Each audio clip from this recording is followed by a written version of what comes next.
ఈ అమ్మాయి పేరు దుర్గా.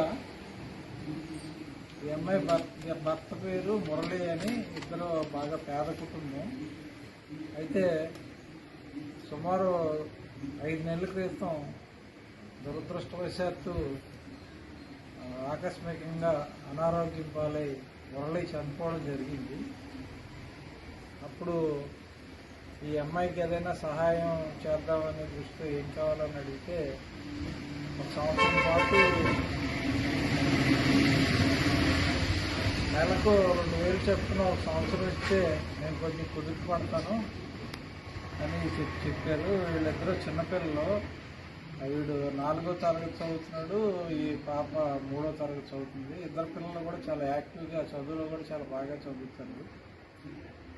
ఇందులో భాగంగా మేము ఇది మా జిఎస్ఓ దాతలకి తెలియజేయగా వాళ్ళందరూ కూడా ఈ కార్యక్రమం నిమిత్తం 25,606 రూపాయలు సహాయం పంపడం జరిగింది. అందులో బాలా అనే అతను మొదటిసారిగా స్పందించి 105 రూపాయలు పంపాడు. తర్వాత పాపారావు గారు అని ఆయన 2,001 రూపాయలు పంపించారు. అవినాష్ అండ్ ఫ్యామిలీ వాళ్ళు 7,500 రూపాయలు పంపించారు. స్వాతి అనే ఆవిడ ఒక్కరే 10,000 రూపాయలు పంపించడం జరిగింది.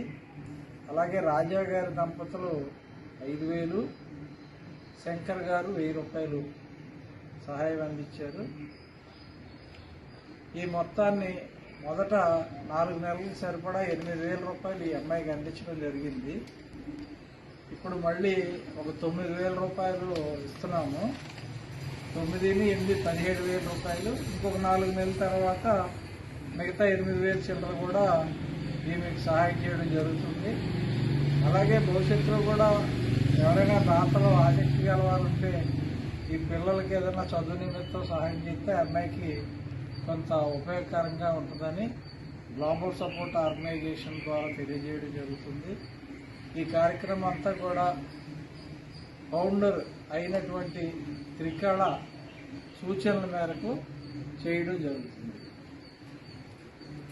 ఈ సహాయ కార్యక్రమానికి ఇచ్చిన దాతలందరికీ కూడా గ్లోబల్ సపోర్ట్ ఆర్గనైజేషన్ ట్రస్టీగా నేను కృతజ్ఞతలు తెలుపుకుంటూ ఇక ముందు కూడా మీరు మాకు ఇలాగే సహాయ సహకారాలు అందించాలని కోరుకుంటూ దుర్గకి 9,000 రూపాయలు ఇవ్వాల్సిందిగా మరో ట్రస్టీ అయిన ఉమా చేతుల మీదుగా ఇవ్వడం జరుగుతుంది. ఈ సహాయం చేసిన వాళ్ళకి అందరికీ వందనాలండి.